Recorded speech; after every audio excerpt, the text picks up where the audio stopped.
Bonjour, je voudrais vous raconter une histoire, c'est une information qui vient de sortir. C'est un peu un scoop, il n'existe pour l'instant qu'en langue chinoise. Je pense que ça va sortir dans d'autres langues très vite, vu la force de l'information. C'est vraiment une exclusivité, un témoignage exceptionnel. Alors pour commencer, je voudrais vous donner trois objections qu'on entend souvent. Il s'agit du sujet des prélèvements forcés d'organes en Chine. Et quand on parle de cela à des journalistes ou des sinologues, parfois on nous oppose des arguments comme comment un chirurgien avec un tel niveau d'études, avec un tel prestige, peut commettre des crimes pareils. Première objection. Deuxième objection, ce sont les Falun Gong qui répandent des rumeurs pour faire tomber le régime chinois. Et troisième objection, je n'y crois pas, donnez-moi des preuves tangibles. En effet, c'est un crime trop gros pour être vrai.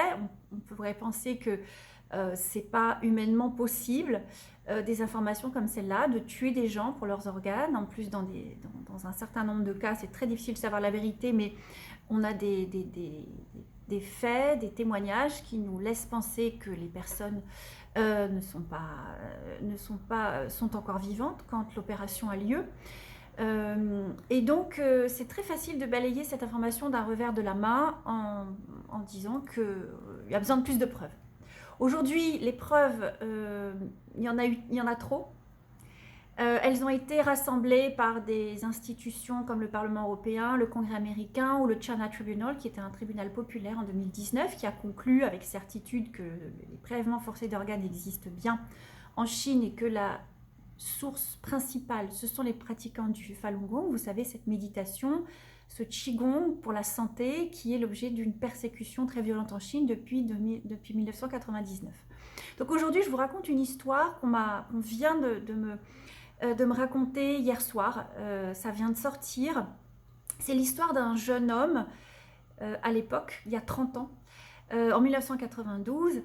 C'était un jeune homme qui était étudiant en médecine. Il avait un papa très connu, médecin, très renommé, très apprécié aussi, un réseau de relations très important en Chine, des personnes proches du pouvoir, un certain échelon de pouvoir, donc très influentes dans leur province. Et ce jeune homme donc faisait ses études, il avait une vie très insouciante, il était entouré d'une famille qu'il aimait beaucoup, il s'apprêtait à avoir une vie très réussie, une belle carrière, et puis voilà, il vivait une vie très heureuse, il jouait au karaoké, il était vraiment très insouciant, et en même temps, voilà, il faisait ses études. Et puis un jour, il a eu besoin d'un stage, et donc un ami de son père qui venait leur rendre visite lui a dit mais tout de suite je te trouve un stage. Ça a été très rapide, il a fait très vite les papiers, et donc ce jeune homme qui s'appelle Zhengzhe, qu'on appelle Georges dans l'article, je vous mettrai la source de l'article juste en dessous, c'est en chinois pour l'instant, j'ai fait la traduction, j'ai vérifié avec un chinois d'origine que les informations étaient bonnes.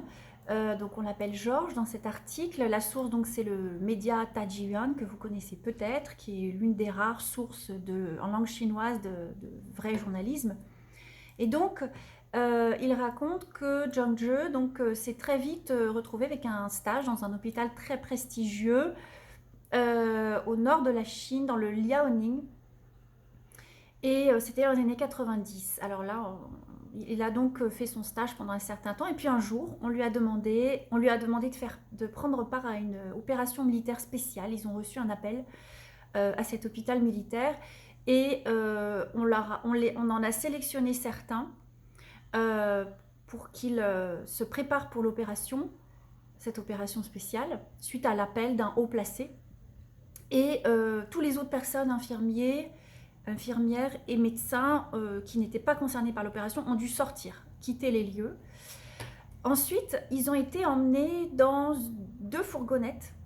Donc eux étaient dans une fourgonnette, il y avait une autre fourgonnette qui prenait la route en parallèle, et ces fourgonnettes étaient escortées par des militaires armés. Voilà. Et la particularité, c'est qu'ils ne pouvaient rien voir de la route, Il y avait des rideaux bleu clair, il décrit, tout autour de la fourgonnette qui empêchait qu'ils voient où ils se rendaient. Ils n'ont rien vu du paysage et surtout on leur a demandé avant de partir de ne rien dire, de se taire. Et puis ils sont arrivés dans un endroit qui était entouré de montagnes. Et là, on leur a demandé d'agir vite. Et ce jeune interne était chargé de notamment faire la prise de sang. Alors il raconte un peu plus tôt que comme il avait fait des études, son implication était très appréciée dans l'hôpital puisque il était formé, il avait une certaine qualification. Donc il a dû faire les prélèvements sanguins, voilà, puisqu'il allait s'agir d'une, vous l'avez compris, d'une greffe d'organes. Donc eux, ils étaient chargés de prélever l'organe du, entre guillemets, donneur. Vous allez comprendre que c'était pas un donneur. Et ensuite, ils ont dû attendre dans une fourgonnette. Et dans cette fourgonnette, donc la porte arrière était ouverte, il a compris. Et soudain, des personnes sont arrivées, donc des militaires sont arrivés en amenant un corps, le corps d'un jeune homme vivant de 18 ans. On leur avait dit au préalable, la personne, le donneur, entre guillemets, il a 18 ans, il est en très bonne santé.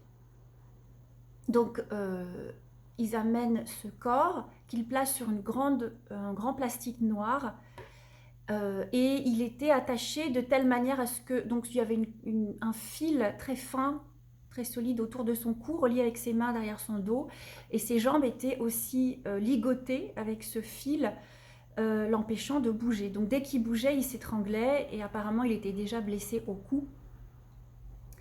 Et ce jeune interne avait donc une mission. Sa mission, c'était de couper les artères, les veines autour de l'organe à prélever.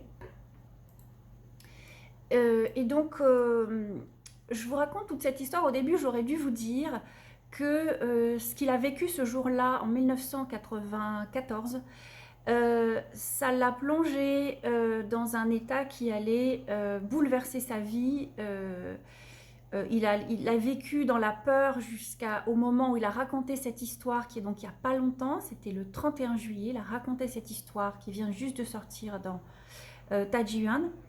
Et donc, il raconte que sa vie est gâchée et qu'il n'a pas pu en parler pendant toutes ces années. Vous imaginez, ça fait 30 ans. Il en avait parlé un petit peu il y a 8 ans à ce journaliste de Tajiuan. Et il a fallu 8 ans encore avant qu'il témoigne à visage découvert. Donc la première fois, il a témoigné de manière anonyme. Et là, il vient de témoigner tout juste à visage découvert. Et donc, cette scène-là qui l'a hanté pendant des années, qui lui a fait faire des cauchemars et dont il a pu parler à absolument personne, même pas sa mère, ses proches, ses amis, il a pu en parler à personne.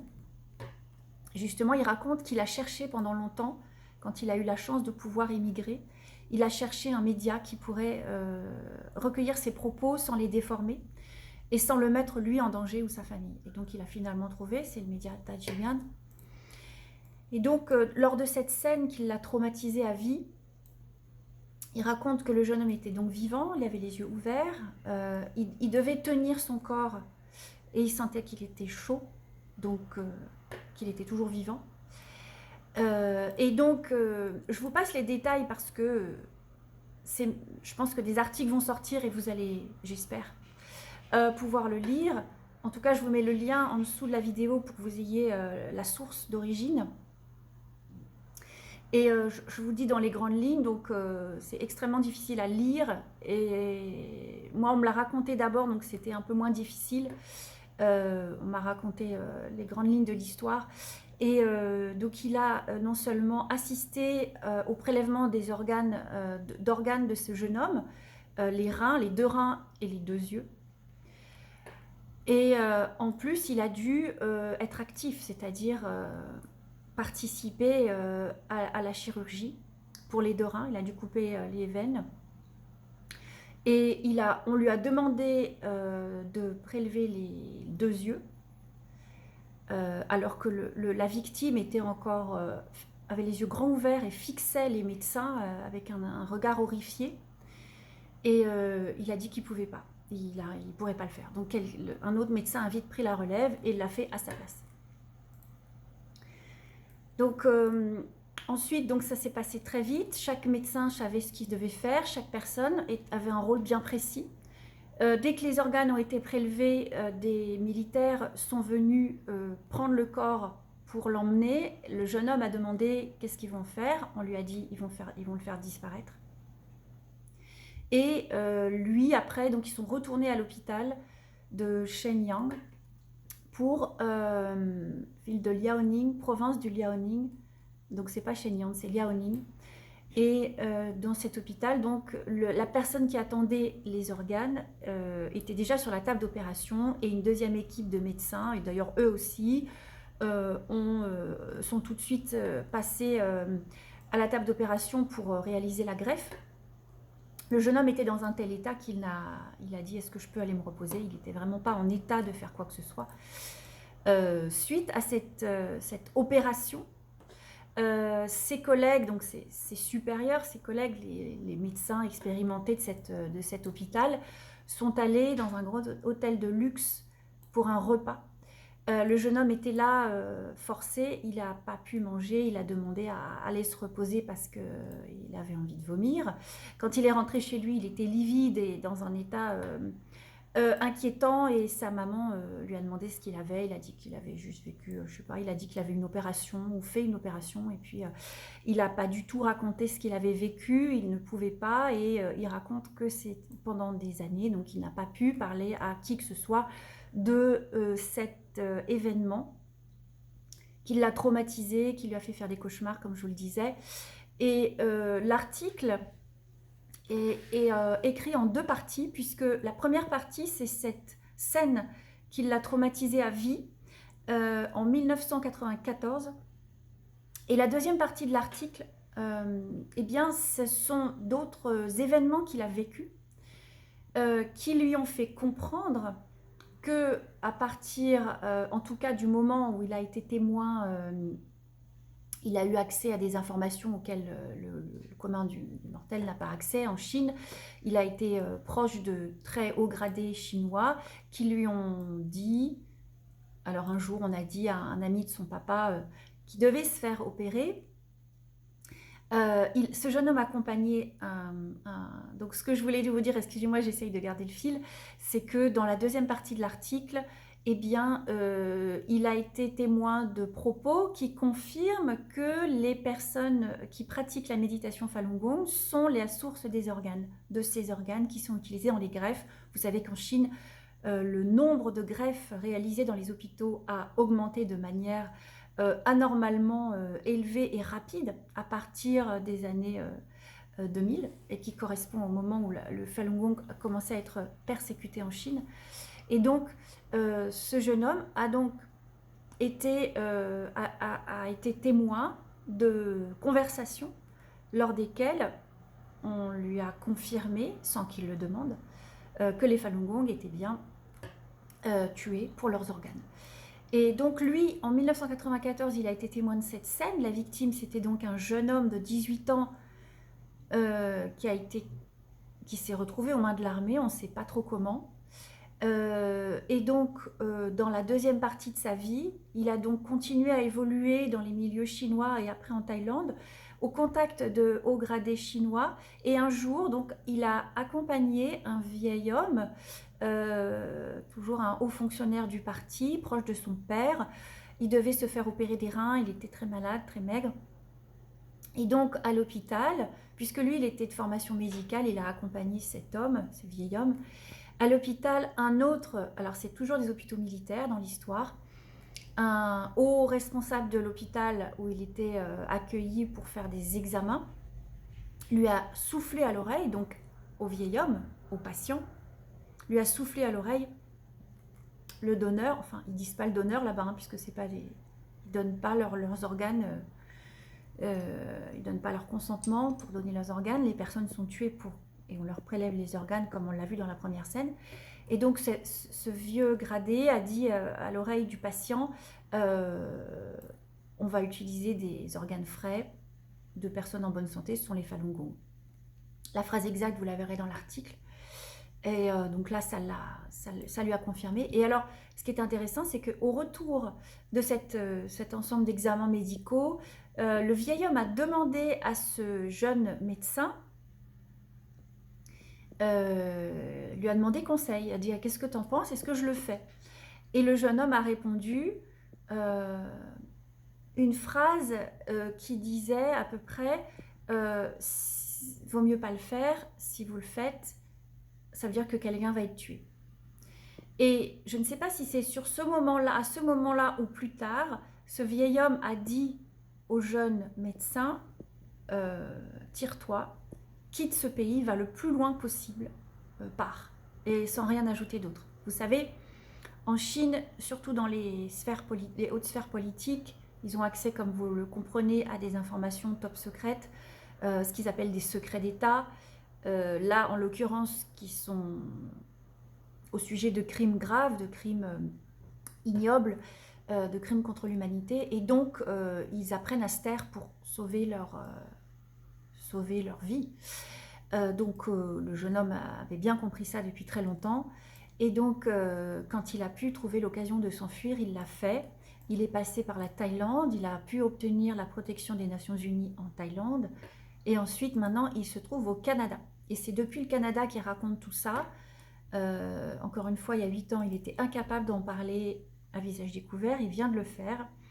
Et donc, je tenais à vous partager cette histoire parce qu'elle vient confirmer, si nécessaire, c'est pas nécessaire puisqu'on a tellement de preuves, comme je vous le disais, mais ça vient juste confirmer et apporter des nouveaux éléments, des détails vécus par ce témoin à cette, je ne sais pas comment le qualifier, est-ce qu'on peut le qualifier de scandale, de crime ignoble, de crime contre l'humanité. Il vient juste apporter un nouveau témoignage.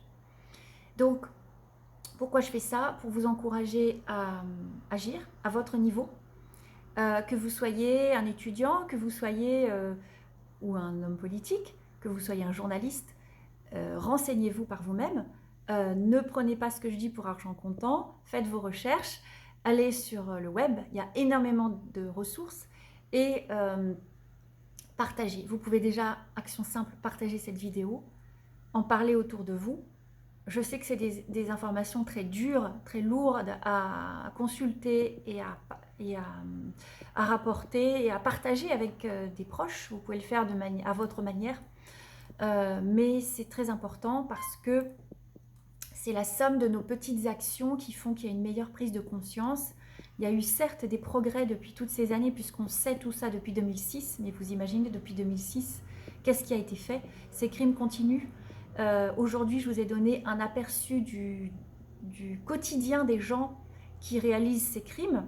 Donc, ce sont des gens très diplômés, très compétents, des médecins, des infirmières, qui font ça sous protection de l'armée, puisque c'est, voilà, j'ai pas besoin de vous expliquer, on le sait tout ça depuis longtemps, mais pas grand chose a été fait pour faire cesser ces crimes. Donc chaque action compte.